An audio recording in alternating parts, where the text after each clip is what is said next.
E aí, galera, tudo bem com vocês? Aqui é o professor Luiz, professor de Ciências do sétimo ano, aqui em mais uma videoaula explicando um pouquinho a respeito para vocês sobre biodiversidade. Antes de tudo, eu queria cumprimentar todos vocês, meus alunos, que eu sei que esse momento não foi fácil, um período de pandemia e tudo isso, mas estamos aí, né? Dedicados a mais uma luta, mais um ano que nós possamos sair desse ano com muita saúde para poder retornar bem às aulas. Eu sei que a expectativa de muitos de vocês era retornar às aulas, mas diante disso tudo, né, a gente vai por aqui, dando prioridade à saúde, tanto dos professores quanto a de vocês, da família de vocês. Nós optamos realmente por fazer as aulas online, beleza? Então, galera, vamos seguir adiante, não precisamos de muitas apresentações e tudo isso. Mas eu gostaria de iniciar um pouquinho hoje. Nós vamos falar sobre um tópico bem interessante, uma aula um pouco mais instrutiva, a respeito de biodiversidade. Tá bom?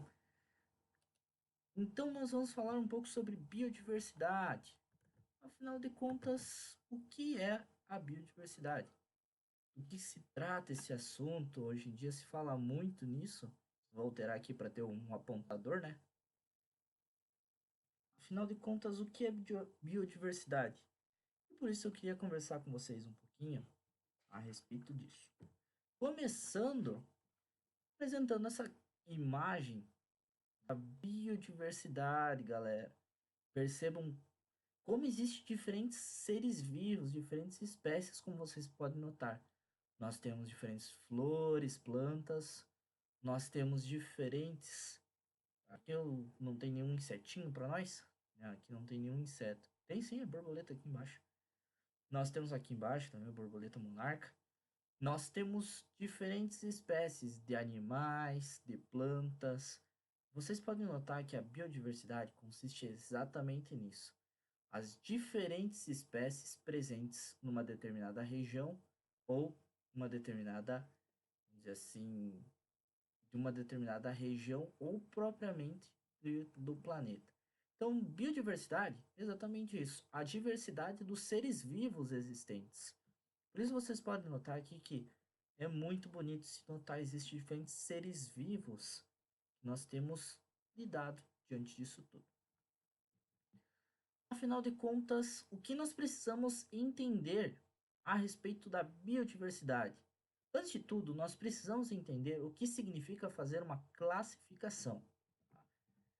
Classificação é aquilo lá que a gente faz quando nós temos que organizar alguma coisa. Nós vamos utilizar um determinado critério e esse critério vai estar baseado nas observações das características de alguma coisa. E a partir disso, nós vamos fazer uma certa classificação para o que nós vamos colocar dentro de algum grupo. Vamos fazer um exemplo. Vocês têm aí o celular de vocês e vocês têm grupos de WhatsApp. Vocês podem ter o grupo dos professores, vocês podem ter o grupo dos melhores amigos, o grupo do trabalho, dos trabalhos de escola, o grupo da família. Tudo isso, vocês, antes de fazer a formação desses grupos ou entrarem, alguém fez um critério. Esse critério foi baseado em observações das características das pessoas. E dentro disso, foi feita uma classificação para colocar quais pessoas estariam mais corretas dentro de um determinado grupo. Por exemplo, vocês vão lá fazer o grupo da família de vocês, vocês não vão colocar os professores. Apesar que vocês podem colocar os parentes de vocês no grupo dos professores, né? Mas dentro da família de vocês, a não ser que o professor seja parente de vocês. Aí vocês vão ter bastante confusão, porque se aprontarem na escola, o professor de vocês vai caguetar vocês para a família. Então, por isso, nós fazemos classificação o tempo todo, não só em grupos de WhatsApp. Quando nós escolhemos os nossos amigos, quando vocês vão arrumar a roupa de vocês, quando a gente vai separar as coisas na arquibancada, no balcão de casa, tá? Ou o que a gente vai colocar dentro da geladeira, o que a gente vai deixar fora. Isso tudo nós fazemos classificação. Ou seja, nós utilizamos um critério, fazemos observações das características. Na natureza não é muito diferente. Existem muitos seres vivos, diferentes seres vivos. E devido a isso, nós precisamos de alguma maneira classificar uns aos outros, porque todos os seres vivos são diferentes uns dos outros. A gente viu aquela imagem antes, nós vimos que os seres vivos, eles têm diferenças uns dos outros. E por isso que nós precisamos classificar. E a galerinha que faz essa classificação é um grupo no qual eu faço parte, chamado de biólogos. E esses biólogos são os estudantes de biologia. Estão vendo aqui? Ou seja, aqueles que vão fazer a classificação dos seres vivos são chamados de biólogos. Tem um grupo bem mais específico, mas vão se atentar ao geral. E esses biólogos são as pessoas que estudam a biologia. Nossa, não diga, é isso mesmo. Os biólogos estudam biologia. E a biologia significa o estudo da vida. Bio, em grego, quer dizer vida. E logia, ou logos, significa estudo. Por isso que vocês vão ouvir bastante, né? Biologia, sociologia, entre outros, logia que tem por aí. Beleza? Então, por isso que nós temos que entender um pouquinho mais desse processo de classificação. E são os biólogos que vão fazer essa diferenciação. Quando nós vamos fazer a classificação dos seres vivos, nós não podemos esquecer que eles são classificados de diferentes maneiras. Assim como a gente faz a classificação das nossas coisas, também os biólogos fazem a classificação dos seres vivos através de diferentes critérios. Um desses critérios, como vocês sabem, é o critério de alimentação, pessoal. Prestem muita atenção, tem palavras aqui talvez sejam desconhecidas e de repente vocês precisam anotar, vocês precisam saber o significado dessas palavrinhas. A classificação dos seres vivos, quando nós falamos em alimentação, nós falamos sobre os seres autotróficos e os seres heterotróficos. Prestem muita atenção. As plantas e as algas são seres vivos. Para quem não sabe ainda, pessoal, tem um videozinho lá para o sexto ano que vocês têm que assistir explicando a respeito do que são seres vivos. Qualquer coisa eu vou deixar o link na descrição aqui para que vocês, como sugestão, para que vocês venham assistir depois. Tá? Para quem não sabe, as plantas e as algas também são seres vivos. E eles se alimentam através da autotrofia, ou seja, eles são autotróficos. Autotróficos significa que eles são capazes de produzir o seu próprio alimento. Eles fazem isso através de um processo chamado fotossíntese. Mas eu não vou falar tanto desse processo, pelo menos não agora. Não é o momento adequado, nós vamos falar disso mais para frente no decorrer desse ano. Então as plantas e as algas, elas conseguem produzir seu próprio alimento. Vocês não vão ver uma planta, a não ser que seja uma planta carnívora, se alimentando de outros animais. Tá? E outras plantas carnívoras, elas não precisam de alimento, elas não comem os animais porque elas precisam de alimento, elas precisam de nitrogênio. Mas isso é uma coisa que vamos falar mais para frente. O outro grupo de seres vivos que nós podemos falar são os animais. E os animais, eles são heterotróficos. Hetero significa outro, tróficos de alimento. Eles precisam se alimentar de outros seres vivos, como vocês podem notar aqui. Percebam bem que os animais, diferente das plantas e das algas, eles não produzem seu próprio alimento. Então a energia que eles consomem vem a partir da comida, de se alimentar dos outros seres vivos. Ai, professor, mas eu sou vegetariano, eu não como outros seres vivos. Pessoal, já falei para vocês, plantas e algas também são seres vivos, tá? Então, por isso, todos os seres humanos são heterotróficos. Todos os animais, na verdade, são heterotróficos com raríssimas exceções, tá? Então, por isso, nós chamamos eles de heterotróficos, porque não produzem seu próprio alimento. Eles precisam se alimentar de outros seres vivos. Nós temos também o grupo dos fungos, que também são heterotróficos. Eles precisam se alimentar de outros seres vivos. Nesse caso, os fungos eles fazem um papel muito importante, que eles são chamados de decompositores. Por quê? Os fungos eles vão se alimentar de matéria em decomposição. O que isso quer dizer? Quer dizer, quando alguma coisa começa a apodrecer, os fungos eles vão começar a se alimentar dessa coisa. Por exemplo, vocês querem ter noção de fungo? Vocês veem quase que todo dia. Primeira coisa, orelha de pau, né? A orelha de pau que existe lá onde tem alguns troncos apodrecidos. Orelha de pau, um exemplo de um fungo. A frieira que dá no pé de vocês, pessoal, a frieira que dá no pé de vocês é outro exemplo de fungo. O bolor que dá no pão, eu vou mostrar depois umas imagens para vocês. O bolor que dá no pão é outro exemplo de fungo.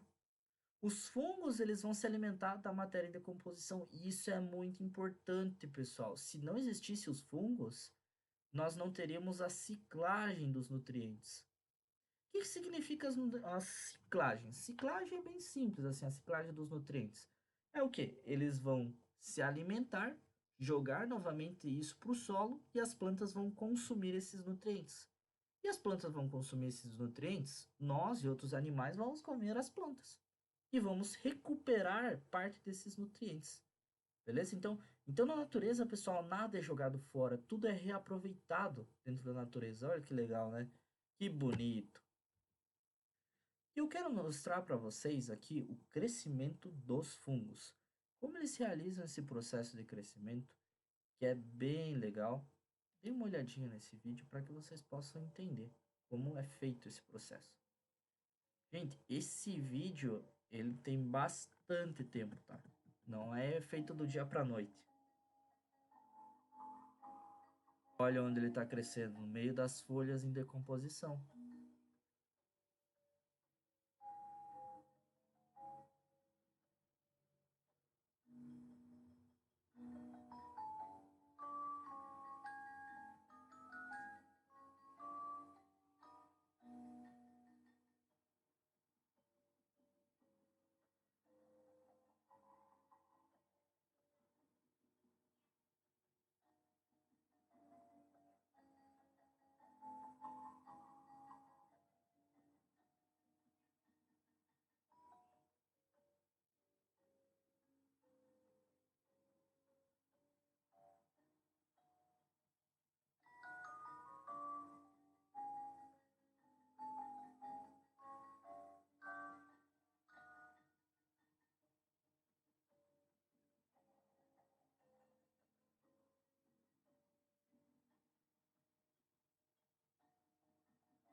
Então, pessoal, como vocês puderam notar no vídeo ali que eu mostrei, os fungos, eles realmente eles gostam de comer as coisas que estão apodrecendo. Eu trouxe aqui alguns exemplos de seres vivos, tá? Ainda falando sobre a classificação dos seres vivos, nós temos os seres vivos que são autotróficos, eles fazem o processo de fotossíntese. Lembrando, autotróficos é aqueles que produzem seu próprio alimento. Nós temos os heterotróficos, são aqueles que vão se alimentar de outros seres vivos. Nesse caso, ó, aqui, o ser vivo que está sendo apresentado, né? No caso, ele é um herbívoro ou um consumidor primário que nós falamos, porque ele vai se alimentar das plantas. Depois do consumidor primário, nós temos os consumidores secundários. O leão aqui que está se alimentando, parece um búfalo aqui embaixo, exatamente é um consumidor secundário e é um ser heterotrófico. Todos os animais, como eu disse para vocês, são heterotróficos, eles precisam comer outros animais. Já as plantas não. Nós temos também outro exemplo heterotrófico, os fungos, tá? Olha só, já viram acontecer isso aí com a laranja? Então, exatamente, pessoal, isso tudo é fungo. Acontece com o morango também quando ele começa a ficar branco. E devido a isso, vocês podem perceber que nós temos os fungos fazendo o processo de composição, que é aqueles já crescidinhos. Beleza? Então, pessoal, a respeito do conceito de espécie, nós precisamos caracterizar. Opa, professor, tu estava falando dos seres vivos, agora tá falando de espécie? Calma, calma, calma, calma. Já vou explicar. Aqui vocês podem notar uma coisa bem importante. Dentro da biologia, das ciências, nós vamos utilizar muito o conceito de espécie. Um pé de alface não dá tomates como fruto, pessoal. Nem o tomateiro vai produzir as laranjas. E uma cadela não dá luz a gatos. Tampouco uma gata tem sapos como filhotes. O que eu estou falando aqui? Eu estou dizendo de uma maneira bem simples. O que é espécie? Espécie é um grupo de indivíduos capazes de cruzar entre si e gerar descendentes férteis. Significa o quê? Esse cruzar, pessoal, é o quê? Acasalar, tá? Ter relações. Devido a isso, nós podemos notar uma característica muito importante, tá? A espécie significa o quê? São dois indivíduos, ou melhor, um grupo de indivíduos, que quando eles têm relações entre si, eles conseguem gerar descendentes férteis, tá? Isso é uma coisa que nós precisamos entender. Por que descendentes férteis, pessoal? Porque existe dois seres vivos, ou melhor, a gente até consegue, pessoal, cruzar diferentes espécies, mas os descendentes, os filhotes deles, não vão ser férteis. Férteis é que pode se reproduzir, pode ter novos filhotes. Um exemplo disso é égua e o jumento. Para quem não sabe, a égua e o jumento, quando eles podem cruzar entre si. O que acontece quando eles cruzam entre si? Bem simples. Nasce o burro ou a mula. A mula é a fêmea do burro. O burro, obviamente, é o macho da mula. É o cruzamento entre uma égua e é o cruzamento entre um jumento, entre esses dois, que são espécies diferentes. Mas aí fica a dúvida. Tá, professor, então se eles são espécies diferentes, eles não cruzaram entre si? Cruzaram, mas os filhotes deles não são férteis. Um burro e uma mula não vão poder ter outros filhos. Então, pessoal, por isso entra essa questão. A espécie é um grupo de indivíduos capazes de cruzar entre si e gerar descendentes férteis. Por isso que a égua e o jumento, eles podem cruzar entre si? Podem. Mas os descendentes deles serão inférteis, não poderão ter filhotes. Por isso que vocês nunca vão ver um caso de um burro ou de uma mula tendo filhotinhos. Beleza? Para quem não sabia, então, ó, pessoal, mula e burro, tá? É exatamente o filho da égua e do jumento. Outro exemplo, ó, se vocês pesquisarem na internet, vocês vão ter o ligre, né? O ligre é uma mistura de leão com tigre. E a gente tem outras espécies também que são uma mistura que o pessoal faz e são bem assustadoras, mas eles todos são inférteis, ou seja, eles não conseguem dar filhos, eles não conseguem ter filhotes. O nome das espécies, para quem não sabe, foi estabelecido por um homem chamado Carlos Linnaeus, ou Linné, nosso amigão. Ele viveu de 1707 a 1778. Por que eu estou falando isso, nome das espécies? Porque, pessoal, vocês têm apelidos e vocês têm nomes. Tá? O apelido é o nome vulgar que vocês têm. Vulgar não é porque é feio, mas é um apelidinho que vocês têm, não é o verdadeiro nome de vocês. E as espécies também, eles têm nomes específicos, tá? Nós vamos falar bastante sobre isso. É muito importante vocês entenderem como é que funciona esse nome das espécies. Assim como eu tenho o nome Luiz Gustavo e tenho o sobrenome Bressan, vocês também têm nome e sobrenome. E assim também as espécies vão ter. E claro, o meu apelido é Guga, para quem não sabe, me chamam de Guga também. E daí entra o outro ponto, né? Se o meu apelido é Guga, esse é o meu nome vulgar, Guga. Mas o meu nome de verdade não é esse. E Linneu, ele estabelece uma maneira de nós chamarmos as espécies de nomenclatura binominal. Esse é o nome, é o sistema de Linneu. Muito importante. O nome das espécies ele vai ser uma junção de duas palavras em latim. Ou seja, vocês vão ouvir, eu vou falar alguns nomes esquisitos para que vocês possam entender a respeito desses nomes esquisitões aí, tá? A primeira palavra, sempre guardem isso, a primeira palavra é o gênero da espécie, sempre com letra maiúscula, tá? E a segunda é o epífito, sempre com letra minúscula. Por que eu estou falando isso, pessoal? Pensem no gênero como sobrenome, tá? Vou falar mais para frente. E pensem no epífeto como nome. Tá? Vocês vão ter o nome, vamos dizer Vanessa Padilha. Tá? Vanessa é como se fosse o epífeto, porque é o nome. Aí nós temos o sobrenome, Padilha, que é o gênero da pessoa. Beleza? Então, pessoal, para que vocês possam ir entendendo cada vez mais um pouquinho a respeito dos nomes. Agora prestem atenção, exemplos que vocês vão ter. O 9, quando vocês forem escrever no caderno de vocês, ou, na verdade, no caderno vocês vão escrever sublinhado. Mas em notebook e tal, que tem a opção, vocês escrevam ou sublinhado ou em itálico. Itálico é essa letrinha curva aqui, ó. Tá vendo? E sublinhado é assim, quando vocês colocam uma taxinha embaixo aqui, ó. Uma listrinha para indicar. Quando vocês fazem isso, é a indicação que é um nome científico da espécie, tá? É o nome verdadeiro dela. Aqui eu coloquei dois exemplos para que vocês tenham uma noção. Talvez vocês não conheçam o nome dessas espécies, tá? Vocês vão conhecer o nome vulgar, vocês conhecem essas duas espécies que eu coloquei aqui, mas talvez o nome científico vocês não conheçam. Canis lupus é nada mais é que o nosso amigão, o lobo. Tá? Quem não sabia é o lobo aqui, então, galerinha. Tá? Canis lupus é o nome verdadeiro do lobo. Enquanto que Felis catus, adivinha, Felis soa meio. Félix me soa muito. Na verdade, não me soa muito, né? Mas sempre me associo, acho que é porque é o seu nome científico, né? Mas catus, olha só, catus.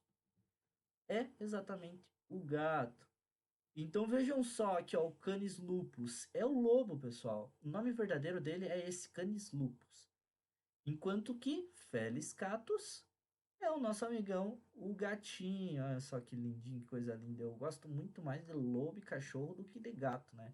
Mas cada um tem sua preferência, pessoal. Todos eles são seres vivos. Mas esse aqui tá bem bonitinho, né? Olha só, que amor. Ai, fazer o quê, né? Mas é isso aí, pessoal. Percebam que as espécies, elas têm nomes vulgares. Gato e lobo. Mas elas têm nomes verdadeiros, nomes científicos, que eles são escritos em latim. Por isso que são palavras esquisitas que nós não conhecemos, porque o latim é outro idioma já. É uma língua que nós chamamos de morta, é um idioma já morto. Então, olha só.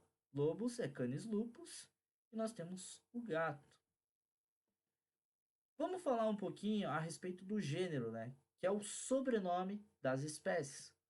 O gênero é um grupo de espécies que compartilham um ancestral em comum. O que eu estou falando? Por que você diz que é sobrenome, professor? Bem simples. Na nossa família, nós vamos ter um núcleo familiar, nós vamos ter pai, mãe e irmãos. Tá? Se você tiver filhos, tá? Eles não fazem parte do núcleo familiar dos seus avós. Então guardem bem isso. Mas isso não importa tanto para nós. O que nos interessa é saber o que é o gênero. O gênero, ó, é um conjunto de espécies, ou seja, nós temos 3, 4 espécies e elas juntas, ou seja, espécies diferentes, não estou falando de indivíduos, espécies diferentes, elas vão formar um determinado gênero. Assim como na minha família vai ter o meu pai, vai ter as pessoas, meus irmãos com o mesmo sobrenome que eu, assim também na família de vocês vai ter pessoas com o mesmo sobrenome, que compartilham um ancestral em comum. Quando a gente compartilha esse ancestral em comum, é chamado de gênero, tá? Não tem nada a ver com aquele conceito de sociologia, de gênero, homem e mulher e tal. Tá? Gênero masculino, gênero feminino, das figuras de linguagem do português. Esse gênero está relacionado a exatamente esse conjunto de espécies. Por exemplo, nós vamos ter aqui, ó, como vocês estão aqui olhando para o urso, né? Ursos americanos. Nome científico, pessoal, do urso da América. Grande ursão. Ursus é o sobrenome dele. E nós vamos ter um gênero, que é um conjunto de ursos diferentes, como vocês podem notar aqui, ó. Esse gênero vai ampliar. Quando nós temos diferentes gêneros, nós teremos diferentes famílias, que é chamado de ursidar. E por fim, nós vamos subindo da família para a ordem. Eu não quero me atentar tanto a esses detalhes, tá? Mas isso é importante que vocês entendam. A gente começa com uma pequena espécie e nós vamos crescendo para gênero. Um conjunto de espécies forma um gênero. Um conjunto de gêneros forma uma família. Um conjunto de famílias forma uma ordem. Um conjunto de ordens vão formar uma classe. Um conjunto de classes vão formar um filo. Um conjunto de filo vai formar um reino. Vejam só. O reino dos animais aqui. Todos os animais. E o domínio é o conjunto de reinos. Conseguiram entender, galera? Ou seja, nós vemos que isso é bem importante. Em matemática vocês aprendem, né? Contido e está contido. É exatamente a respeito disso aqui. O reino está contido num domínio. Uma espécie está contida dentro de um gênero. Beleza? Então, pessoal, aqui, ó, vou mostrar para vocês exemplo de gênero aqui, ó. Tem vários gêneros diferentes aqui. Como vocês podem notar, todos esses são pantera. Professor, não é pantera, é leão, é tigre, é onça. Pessoal, prestem bastante atenção.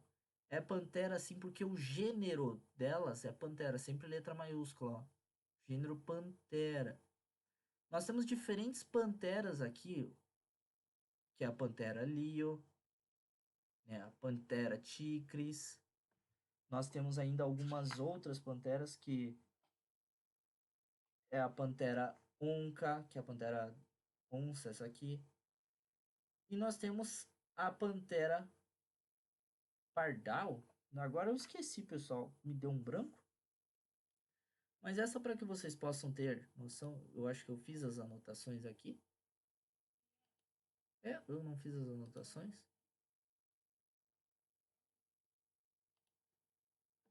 Mas aqui nós temos 5 grupos, ou melhor, 5 espécies de pantera. Ou seja, essa galerinha aqui faz parte do mesmo gênero, mas são espécies diferentes, elas não conseguem cruzar entre si. Notem, todas elas são panteras. Nós temos a pantera tigres, nós temos a pantera onça, nós temos, perdão, pantera onca, né? Nós temos a pantera lio.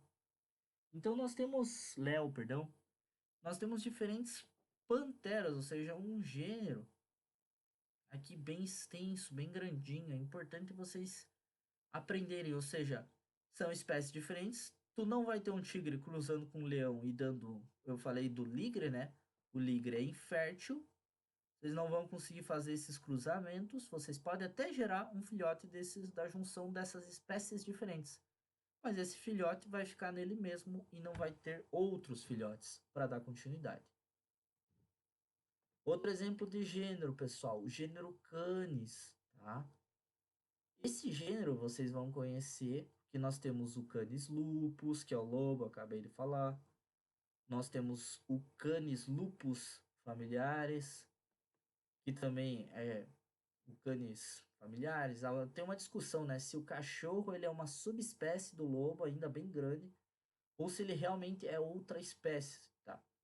Então eu vou tratar ele dentro do grupo do gênero Canis, ou seja, mesmo sobrenome, como vocês podem notar.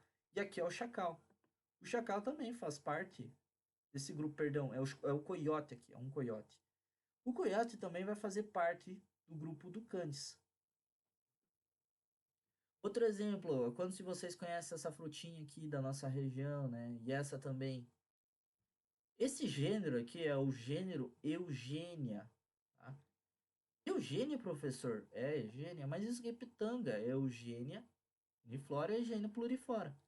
Por isso que é muito importante nós entendermos que as plantas também fazem parte de gêneros, as plantas também são espécies. Tá? As plantas é um pouquinho mais complexo sobre os cruzamentos. Você até consegue cruzar essas duas e gera até duas, três descendências, mas não passa muito sobre isso. Mas vocês podem notar, aqui nós temos a cerejeira e por incrível que pareça, ela é do mesmo gênero que a pitanga. Ou seja, guardem bem isso aí. Então, pessoal, esse é o gênero Eugênia.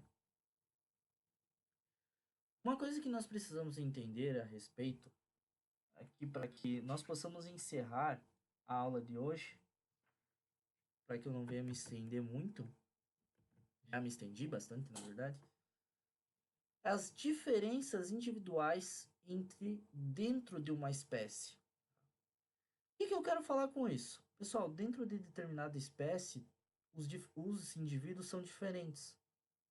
Vejam só, assim como nós temos o canis, grupos familiares, o cachorro, e nós temos diferentes raças, nós seres humanos também não somos raças diferentes, né? Que não é esse o conceito adequado, mas nós temos uma variabilidade de indivíduos.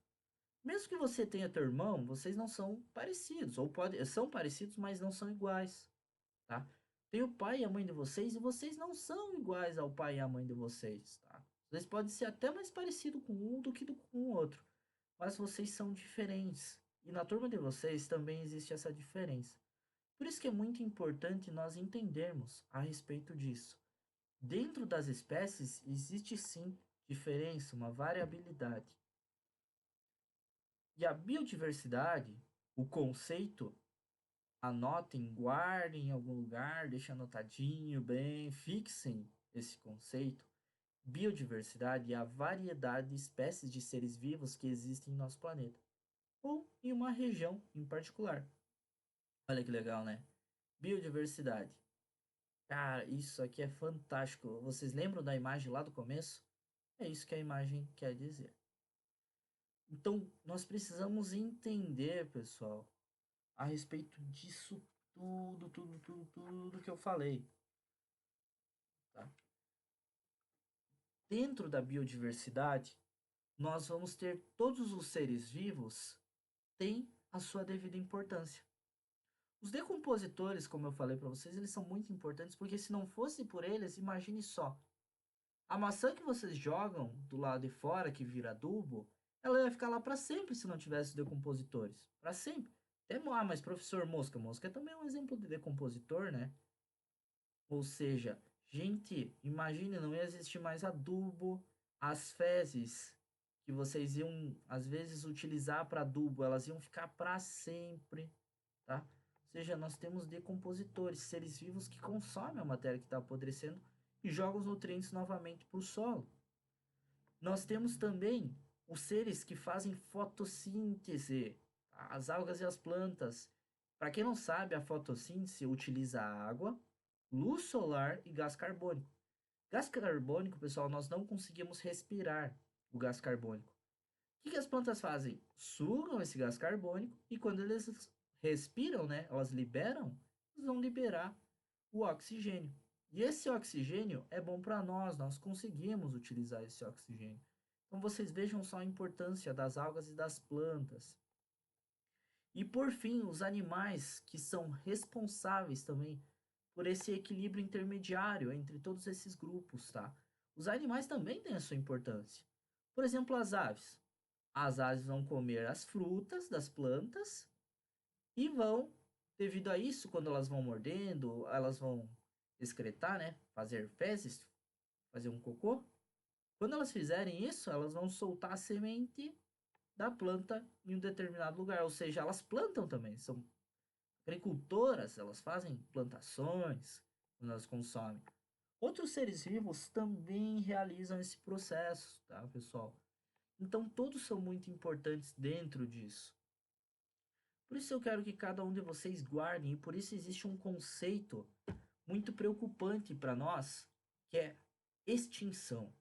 O que é extinção? A extinção, pessoal, é quando o último indivíduo de uma espécie morre. Tem duas formas deles morrerem: causas naturais ou antropológicas. Causas naturais é, por exemplo, terremotos, catástrofes, enchentes, acontece na natureza, algumas queimadas que acontecem por tempestades, ou mesmo algum vírus, como vocês têm aí a pandemia, né?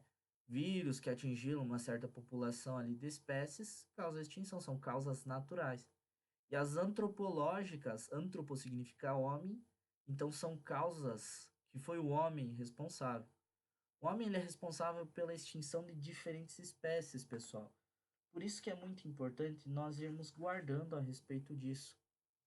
Quando uma espécie ela começa a ser extinta, ou seja, ela começa a ficar em uma situação em que tem poucas espécies dela, nós classificamos ela como ameaçada de extinção. Significa que ela não está extinta ainda, mas em breve será se nós não tomarmos os cuidados, porque tem poucas espécies, beleza? Aqui tem alguns exemplos para que vocês tenham certa noção, né? As espécies que já foram extintas. Quem já assistiu Era do Gelo, eu recomendo que vocês assistam, é um bom filme. Nós temos o mamute, nós temos a preguiça gigante, nós temos o tigre dentro de sabre, tá? Esse é um rinoceronte peludo que existia na época. Então vejam só, são 6 espécies que existiam, até conviveram com o ser humano, mas por algum motivo, seja qual for, elas foram extintas, seja por causas naturais ou por ações antropológicas, tá? Dos seres humanos. Então, pessoal, é importante que nós venhamos a entender a respeito disso, sobre essas diferenças entre as espécies. Tá? Eu queria trazer um pouquinho para vocês e eu quero fazer uma revisão geral para que nós possamos entender um pouquinho mais a respeito disso. Então, pessoal, sobre a revisão geral de hoje, tá? Muita coisa, muito tempo aqui, professor. Deu muito tempo de aula, eu sei que a gente se estendeu bastante, tá? A diferença é que vídeo aula vocês podem pausar e fazer outras coisas, depois voltar a estudar um pouquinho mais. Então, caso tenha ficado muito pesado para vocês, dê uma pausa, vão fazer outras atividades, né? Vão fazer um lanchinho, vão no banheiro, vão assistir alguma coisa, uma sériezinha, um vídeo. E a partir disso, tá? A gente depois volta para assistir a outra etapa da aula. Tá? Então, pessoal, para que nós tenhamos noção, na aula de hoje nós trabalhamos sobre diferentes conceitos, coisas muito importantes que nós precisamos nos recordar. A aula de hoje, para que vocês entendam, nós falamos a respeito da classificação, nós falamos a respeito da diferença entre os seres vivos uns dos outros. Nós falamos como é feita a classificação, quem são as pessoas que fazem essa classificação, os biólogos, né, que estudam biologia. E a classificação dos seres vivos dentro da alimentação são classificados de forma geral em 3 grupos, para que nós possamos entender, que é o grupo autotrófico, aqueles seres que produzem seu próprio alimento. Quem são esses seres? As plantas e as algas, que fazem a fotossíntese. Tá? O segundo grupo, que é o heterotróficos. Tá? Esses heterotróficos são aqueles que não conseguem produzir seu próprio alimento. Significa que eles precisam comer outros seres vivos para adquirir os nutrientes, as energias. Nós temos também um terceiro grupo, que é o heterotrófico de decomposição, né? Que é os fungos, as bactérias, tá? Alguns insetos são também decompositores. O que eles vão se alimentar? Da matéria podre, ou seja, aquelas coisas que estão apodrecendo, eles vão ser responsáveis por comer e devolver os nutrientes. Tá? Lembrando, conceito de espécie e nome das espécies. Espécie é o quê? É um grupo de indivíduos que conseguem cruzar entre si. Tá? É um grupo de indivíduos que cruzam entre si. O que eu quero dizer? Um leão e um tigre, eles conseguem cruzar entre eles. Tá? Mas eles não têm um descendente fértil. Então, é um grupo, espécies é um grupo de indivíduos que cruzam entre si e geram descendentes férteis. Tá? Por exemplo, que eu citei para vocês antes, a mula e o burro são exemplos de descendentes que não são férteis, eles não conseguem se reproduzir. Por isso que a égua e o jumento são espécies diferentes. Eles até cruzam entre si, mas devido a isso, ao filhote deles não dar continuidade, eles não são classificados como uma mesma espécie. Mais um ponto que nós temos que lembrar é a respeito da nomenclatura de Linneu. A nomenclatura de Linneu, reforçando para vocês, pessoal. Nomenclatura de Linneu é 2 nomes em latim, gênero e epífeto. O gênero é como se fosse o sobrenome da espécie e o epífeto é como se fosse um nome. Sempre lembrem, gênero escrito com letra maiúscula e epífeto escrito com letra minúscula. Os dois têm que ser escritos ou em itálico ou em sublinhado. Vocês que escrevem no caderno, tem que ser sempre sublinhado, tá? Não adianta, professor, eu tenho a letra curva. Não, tem que ser sublinhado, beleza? Guardem bem, gênero é um conjunto de espécies que compartilham um ancestral em comum. E por último, nós falamos a respeito do conceito de biodiversidade, que é a variedade de espécies dentro de uma determinada região, tá? E não esqueçam, toda espécie tem indivíduos diferentes uns dos outros, assim como você e os seus colegas, assim como você e sua família. Mesmo que nós todos sejamos Homo sapiens, uma única espécie, nós temos nossas características individuais. Todas elas devem ser respeitadas. Beleza, pessoal? Eu agradeço vocês. Eu sei que o vídeo ficou extenso demais. Mas eu peço que vocês possam dividir esse vídeo aí, caso isso tenha ficado muito pesado. E uma boa semana a todos vocês, tá bom? Até mais. Tchau, pessoal.